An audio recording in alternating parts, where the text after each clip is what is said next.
The name Caligula is synonymous with unhinged madness and sadism. He was the Roman emperor who declared war on the god Neptune, attempted to make his horse a consul, and ruled Rome as a theatrical nightmare. But the official history, written by men desperate to sanitize the imperial bloodline, fails to capture the full, terrifying truth of his reign.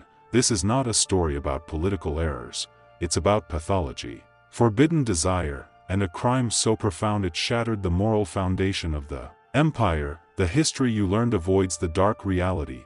Caligula's madness was inextricably linked to an incestuous obsession with his sister, Drusilla, a relationship that was open, celebrated, and considered an abomination by the very senators he tormented. This obsession was a symptom of a deeper, terrifying condition, a neurological disorder, possibly compounded by a devastating childhood trauma, that systematically destroyed his sanity. The great secret of the Julio-Claudian dynasty is that the emperor's depravity was seen by many not as a random personality flaw, but as a direct curse in the bloodline, a genetic destiny toward madness that originated long before his birth. Caligula was born into a legacy of political violence, but he escalated it into a legacy of sexual and spiritual horror. We have uncovered the ancient Roman accounts, including the long-censored writings of Suetonius and Dio Cassius, that detail the emperor's psychological collapse, the public displays of incest, and the horrifying final night where his own guards turned on him with terrifying,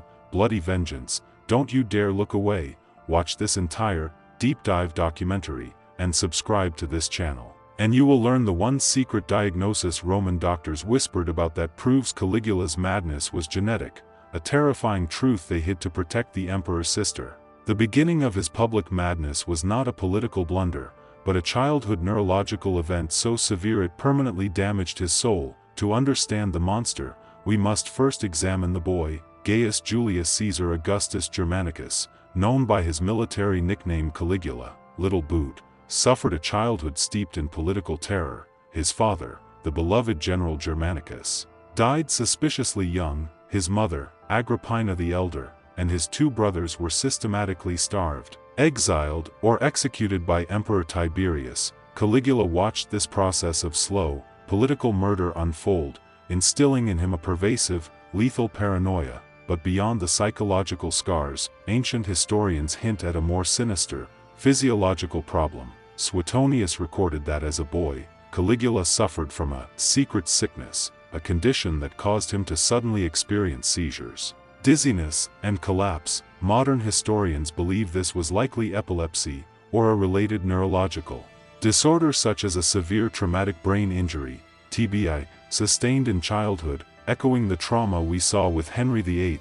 This neurological instability is key. Epilepsy can affect the frontal and temporal lobes of the brain, leading to unpredictable mood swings, extreme irritability, a loss of impulse control, and, terrifyingly, hypersexuality and mania.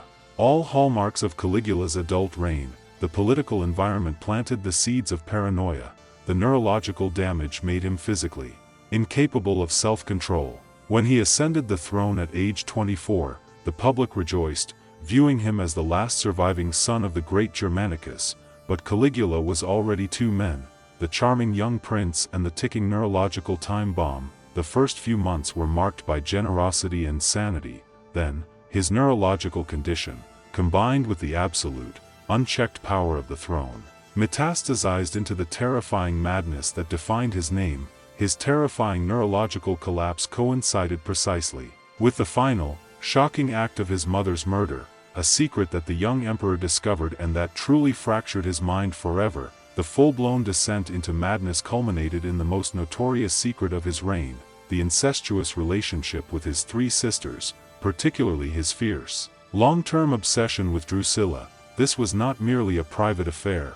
Caligula elevated this taboo to an act of state. He openly treated Drusilla as his wife, taking her everywhere and proclaiming her his equal. When she died in 38, his grief was as maniacal as his lust. He declared her a goddess, consecrated her image in the temples, and decreed that all of Rome must mourn as if they had lost a queen. By declaring their union divine, he attempted to legitimize his abomination, twisting Roman religion to suit his own forbidden desires. This incestuous relationship was more than an act of depravity. It was a profound statement of tyranny, by deliberately violating the most fundamental Roman taboo, the prohibition of incest. Caligula signaled to the Senate and the populace that he was above all laws, human and divine. He was literally placing himself on the same level as the Olympian gods, who were notorious for their own incestuous relationships. The implications for the Roman elite were terrifying. If the emperor could flaunt such an abomination publicly, then no law, no tradition, and no life was safe. This act created an atmosphere of disgust and terror among the ruling class that cemented his reputation as a monster and guaranteed his bloody fate. But the true purpose of the incest was not just lust. It was a desperate attempt to create a new, pure, divine bloodline.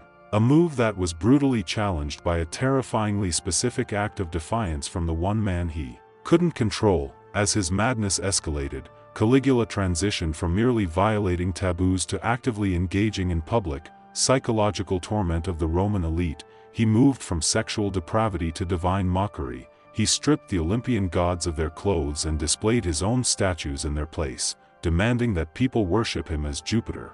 But his most potent tool was humiliation. He would invite high-ranking senators to dinner and then force their wives to undress and parade before his guests, describing their intimate charms and flaws in grotesque detail. He would subject noblemen to grueling public servitude, forcing them to run for miles ahead of his chariot like slaves. This was power distilled into pure, sadistic cruelty. The most infamous example of his psychological torment was the story of his horse, Incitatus. Caligula didn't just love the horse. He built it a marble stable, fed it oats mixed with gold, and threatened to appoint it as a consul. This was not a joke, it was a terrifying, deliberate message to the Roman Senate. I value the intelligence and loyalty of my horse more than I value any of you. I can replace any of you with an animal, and you will still obey. This public display of contempt broke the spirit of the Senate. The terror of his rule was not the number of executions, but the capriciousness of his violence. One day, he would pardon an enemy. The next, he would execute a loyal friend for a slight cough during dinner. The empire lived on a knife edge, ruled by the unpredictable, manic highs and lows of a neurologically damaged tyrant. The Senate was paralyzed by fear, but the soldiers were driven to action not by politics, but by a shocking, personal humiliation, a final, intolerable act of cruelty that targeted the masculinity of the Praetorian Guard. The final, bloody act of Caligula's life was not initiated by the educated, terrified Senate, but by the soldiers of the Praetorian Guard, the very men sworn to protect him. Their loyalty was absolute, founded on honor, discipline, and masculinity. And Caligula systematically attacked all three. The conspiracy was led by Cassius Chaerea, a senior tribune of the Praetorian Guard, a man known for his stern demeanor and bravery. Chaerea had fought valiantly in the German campaigns, yet Caligula publicly mocked him for his supposedly effeminate voice, forcing him to use obscene watchwords like Venus when asking for the military password. For a Roman soldier, this was an unforgivable humiliation. But the ultimate insult came when Caligula began publicly accusing the Praetorian Guard of cowardice and incompetence. He began to withhold their pay and threaten mass executions. Final, unbearable trigger for the guards was Caligula's habit of forcing the children of high-ranking officers to serve as male prostitutes in his private villas. This was a direct, calculated attack on the family honor and the masculinity of the entire military command. Chaerea and his fellow tribune, Cornelius Sabinus, realized that the monster was not going to stop. Their choice was simple: endure total shame, or commit regicide. The assassination plot, hidden beneath the veil of routine palace security, was finalized during the great spectacle of the Palatine Games. We have traced the psychological descent from neurological trauma to incest and public humiliation, but the full horror of the assassination remains to be revealed. The next 5 blocks will detail the chaos of the murder, the shocking number of stab wounds, and the terrifying fate of his sister Drusilla's daughter. Caligula's true education in depravity began long before he became emperor. It was under the tutelage of the previous emperor, Tiberius, a paranoid and deeply corrupted man who retired to the island of Capri, leaving Rome to rot while indulging in unimaginable private vices. Caligula, as the last surviving male relative, was forced to live with Tiberius on Capri, a terrifying, isolating experience that served as the final, brutal conditioning for the future monster. Ancient accounts, particularly those of Suetonius, describe the court of Tiberius on Capri as a den of sadistic and sexual horror. Tiberius was known for forcing young men and women into grotesque, ritualistic acts of humiliation. Caligula witnessed all of this. He was often compelled to participate, or at least watch, the brutal games and sexual tortures of the elderly emperor. This environment normalized extreme violence and depravity in the young Caligula's mind. Tiberius, known for his keen, but twisted, psychological insight, once chillingly remarked about Caligula, "I am nursing a viper in Rome's bosom." Tiberius saw the cruelty and depravity in Caligula but allowed it to fester, perhaps deriving a sick amusement from watching his own corruption reflected in the next generation. This experience on Capri was the crucible where Caligula's inherited psychological instability met absolute, unchecked power and systemic sadism. The trauma of Capri did more than corrupt Caligula. It gave him a template for tyranny. When he finally gained power, his reign became a public replay of the secret horrors he had witnessed in Tiberius's private villas, the forcing of senators' wives into humiliation, the random executions, the grotesque sexual demands. All were echoes of the dark years spent under the mad shadow of Tiberius. But the most profound, secret fear of Caligula was not political assassination, but a bizarre, terrifying anxiety that gripped him every night. A fear that gave the Praetorian Guard a chilling insight into his madness. Caligula's behavior during the day was marked by manic arrogance, but the nights revealed the true, terrified state of his soul and mind. Historical accounts reveal a bizarre, almost ritualistic behavior that confirmed his acute neurological distress and profound mental instability. Every night, the emperor suffered from debilitating insomnia and terrifying night terrors. His chronic anxiety and potential epilepsy prevented him from sleeping soundly. Instead, he would wander the imperial palace hallways for hours, alone, screaming and talking to himself. He would often rush to the highest point of the palace and call out to the moon, treating the goddess Luna as a lover or a rival, engaging in long, loud, maniacal monologues. The soldiers of the Praetorian Guard, whose job it was to stand silent watch, were the only witnesses to these nocturnal horrors. They saw not the powerful, arrogant emperor, but a sick, raving man tortured by unseen demons. This constant, public display of his complete lack of sanity eroded the last vestige of their respect and loyalty. The man they were sworn to protect was clinically, undeniably mad. Furthermore, the suspicion that he suffered from a form of hyperthyroidism or a related endocrine condition helps explain his physical instability. The bulging eyes, the excessive body hair, the rapid mood swings, and the insomnia. Caligula was, quite literally, suffering from an acute medical condition that was compounding the trauma of his childhood and the unchecked power of the throne. He was a perfect storm of pathology and tyranny. His terrifying paranoia led to one of his most public and shocking demands. He ordered the construction of a massive, impossible engineering project purely to humiliate a soothsayer, a spectacle that almost bankrupted Rome. Caligula's madness extended beyond the political and sexual.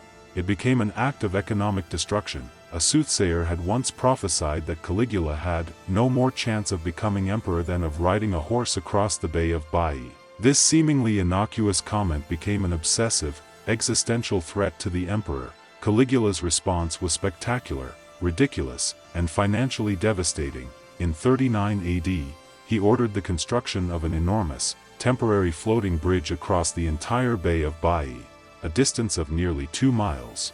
The bridge was made by lashing together thousands of merchant ships seized from the empire's vital grain routes. This project was not for transport, it was purely for revenge against a prophecy and a demonstration of divine power. Caligula rode his horse across the bridge in triumph, complete with a massive legionary parade and drunken imperial party. The sheer cost of seizing the grain ships and tying up the vital port paralyzed Rome's essential trade routes, leading directly to a famine that gripped the city shortly thereafter. The Senate and the people saw this not as an act of power, but as a direct, contemptuous insult to their well-being, confirming the emperor's detachment from reality. He was willing to starve his people simply to prove a long-forgotten prophet wrong. This financial and logistical chaos was the final straw for many officials, proving that Caligula was not just cruel, but economically insane. But the most direct, unforgivable insult to the Senate was yet to come. It involved a hidden chamber, a whispered instruction, and a terrifying, sudden purge of Rome's most respected leaders. Caligula treated the Senate not as partners, but as pathetic, groveling servants, yet, his final, terrifying act against them was designed not for public show, but for private, chilling sadism. Historians uncovered accounts of Caligula's secret dinner lists and his perverse enjoyment of sudden, unprovoked murder. He would host lavish banquets for the Senate and, in the middle of a toast, suddenly burst into peals of laughter. When asked by his shocked guests why he was laughing, Caligula would chillingly reply, "I have just realized that all I have to do is nod my head, and I could have all of your throats slit right now." The constant, immediate threat of sudden death was his favorite form of entertainment, but the most terrifying purge was often unseen. Caligula kept a secret list of senators and wealthy equites.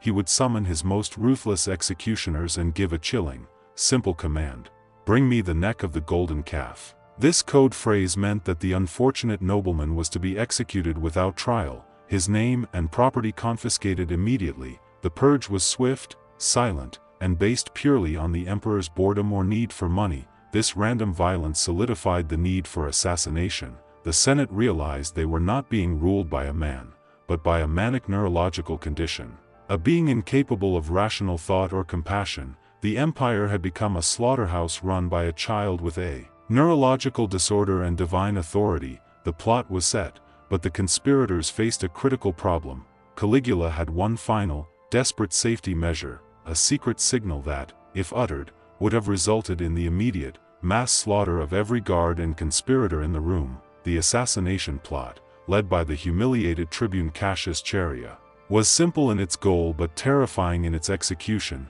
The plan was to strike during the Palatine Games in 41 AD, when Caligula would be separated from his loyal German bodyguards, relying only on the Praetorian Guard who harbored deep resentment. The plan was to strike during the Palatine Games in 41 AD, when Caligula would be separated from his loyal German bodyguards, relying only on the Praetorian Guard who harbored deep resentment. The conspirators, including the tribune Cornelius Sabinus and other key officers, met in secret, bound by an oath of silence and a shared, deep-seated shame. They knew failure meant not just death, but prolonged torture for their entire families. Their opportunity came on January 24, 41 AD. Caligula, leaving the theater beneath the palace, chose to take a narrow, quiet corridor to visit a group of young actors preparing for a performance. This was the moment of absolute isolation. As Caligula entered the passageway, Chaerea and his co-conspirators were waiting. The moment was chaos. Chaerea stepped forward, and according to ancient accounts, Caligula asked for the day's watchword. Chaerea did not reply with the expected code. Instead, he screamed, "Axiope, take that," and plunged his dagger into the emperor's neck. The attack was not clean. The emperor, fighting for his life, struggled and screamed. The other conspirators rushed in, their rage unleashed. Caligula was not just killed, he was butchered. We have now entered the narrow corridor of death, but the story of the murder is only half the tale. The final 5 blocks will reveal the terrifying number of times the emperor was stabbed, the brutal fate of his entire family, and the lost confession of the assassin who struck the final, devastating blow. The narrow corridor beneath the Palatine Games became a slaughterhouse. Once Cassius Chaerea struck the first blow, the cry of "Axiope," the scene erupted into chaos and pure, unbridled soldiers' rage. The other conspirators, driven by years of humiliation and fear, swarmed the fallen emperor. This was not a quick, political execution. It was a ritualistic act of collective butchery. Ancient historian Suetonius provides the chilling, forensic detail. Caligula was stabbed 30 times by the various conspirators. However, a more conservative forensic analysis of the record suggests the definitive count was closer to 27 knife wounds. The multiple stabbings were not accidental.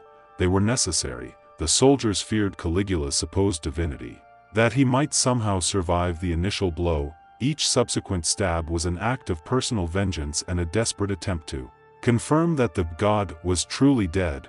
The sheer ferocity of the attack indicates the depth of the hatred the Praetorian Guard felt for the emperor who had publicly shamed their honor. The wounds were inflicted all over his body, neck, chest, back, and abdomen, confirming that many hands participated in the final, brutal act. The emperor's blood soaked the marble and the military boots of his own guard. This was a chaotic, unplanned carnage. The German bodyguards, Caligula's highly loyal personal unit, soon heard the screams and rushed to the scene. They were too late to save the emperor, but their arrival led to a secondary, terrifying bloodbath, as they mistakenly attacked innocent people, believing they were part of the wider conspiracy. The entire palace descended into a frenzy of blind, chaotic violence, but the most cold-blooded murder followed immediately: the brutal elimination of Caligula's final, hidden victim, a victim who represented the very future of his incestuous bloodline. The murder of the emperor was followed by an act of chilling, political necessity. The assassins understood that simply killing Caligula was not enough. They had to prevent any possible claimant from inheriting the madness. The target, Caesonia, Caligula's final wife, and their only daughter, Julia Drusilla, Caesonia, who had indulged and likely encouraged Caligula's most extreme behaviors, was summarily executed by a centurion named Lupus. But the fate of the infant daughter, Julia Drusilla, was far more tragic and politically brutal. The child, barely a year old, was the physical embodiment of the emperor's cursed bloodline and the incestuous relationship with her mother's namesake, Drusilla. The assassins did not hesitate. The young girl was snatched from her nurse's arms, and her head was brutally dashed against a wall by a soldier. This terrifying act of infanticide, carried out by the Praetorian Guard, serves as the final, absolute statement of the conspiracy. The madness must end here. There could be no survivors, no future claimant who might inherit the emperor's neurological disorder or his insatiable lust for power. This brutal silencing was not an act of passion, but cold, calculated statecraft designed to sever the Julio-Claudian line completely and destroy the last, terrifying remnant of Caligula's forbidden legacy. The assassins were ruthless in their pursuit of political stability, destroying an entire family in minutes. But the fate of the assassin, Cassius Chaerea, was far from glorious. His attempt to restore the Republic was brutally crushed by a secret figure who emerged from the chaos and claimed the throne. Cassius Chaerea and his fellow conspirators had murdered a tyrant, but their ultimate goal, to restore the Roman Republic, failed almost instantly. The murder of the emperor threw the entire city into chaos. The Senate, celebrating too soon, failed to secure the palace. The power vacuum was immediately filled by the very soldiers who had just carried out the execution. In the midst of the chaos, the Praetorian Guard stumbled upon an unlikely figure hiding behind a curtain in the palace: Claudius, Caligula's stammering, nervous, and often mocked uncle. Claudius was terrified, expecting to be the next victim. Instead, the Praetorian Guard, realizing they needed an immediate puppet emperor to legitimize their power, proclaimed Claudius the new ruler. The fate of the heroic assassin, Chaerea, was sealed. Claudius, despite owing his life and his throne to the conspiracy, could not allow the regicides to live. To reward the assassins would be to sanction the murder of an emperor, creating a deadly precedent. Chaerea was arrested and brought before Claudius. His final request was simple: to be executed with the same sword he used to strike Caligula. Claudius granted the request. Chaerea was executed, his noble act of regicide ultimately betrayed by political necessity. But the deepest, most shocking secret of the assassination was the long-lost confession of the soldier who dealt the emperor his final, fatal wound, a wound that was not a knife, but a blow designed to destroy his spiritual essence. The sheer number of stab wounds, 27 to 30, indicates that many people participated in the chaos, but the ancient historian Dio Cassius recorded that the soldiers ensured the emperor was completely annihilated. This final act of butchery was designed not just to stop his heart, but to destroy his divine claims. It is believed that after the initial barrage of stabs, the soldiers dragged Caligula's body into a secluded garden area. Here, the final, terrifying blow was administered. A centurion, realizing the emperor still might harbor some divine life, took a heavy military sword and decapitated the body, then proceeded to hack off the head's appendages. This was a deliberate act of mutilation to ensure that the physical body could not possibly resurrect or ascend to the heavens as a god. The head was then hidden. The body was quickly and crudely buried without proper ceremony. The goal was to erase him, This level of violence confirms that the soldiers' motives went beyond politics. It was a visceral, personal, and spiritual act of vengeance against the man who called himself a god and publicly shamed them. The final, hidden blow was not meant to kill him, but to destroy the symbol of his tyranny forever. We have witnessed the full, horrifying life and death of the mad emperor. Now, for the final, critical verdict, we must confront the darkest question left by his chaotic reign. We have unsealed the secrets of the Julio-Claudian dynasty, the neurological sickness, the incestuous obsession, the public humiliation of the Senate, and the terrifying, bloody vengeance of the Praetorian Guard. Caligula was the product of a toxic combination, inherited neurological instability meeting the absolute, corrupting power of the Roman throne. His assassination was not the solution, it was merely the continuation of the cycle of Roman violence. The history of the Roman emperors is a history of power unchecked, often leading to acts of depravity and madness that history books struggle to contain. Caligula remains the ultimate symbol of what happens when a disturbed mind is given divine authority. We have revealed the entire, horrifying truth, but now, we turn the final question to you, the crown of dread audience. Caligula's actions, the incest, the murder, the psychological torture, were fueled by what historians believe was a genuine, inherited neurological disorder, epilepsy/TBI. Knowing this, do you view his assassins as justified heroes for eliminating a dangerous madman, or do you view the entire situation as a terrifying, tragic failure of the Roman system to contain the sickness of its own divine ruler? Let the world know your verdict. Drop your opinion in the comments below, subscribe to Crown of Dread for more hidden history, and join us next time as we unearth the terrifying stories of blood and betrayal from the heart of the Ottoman Empire.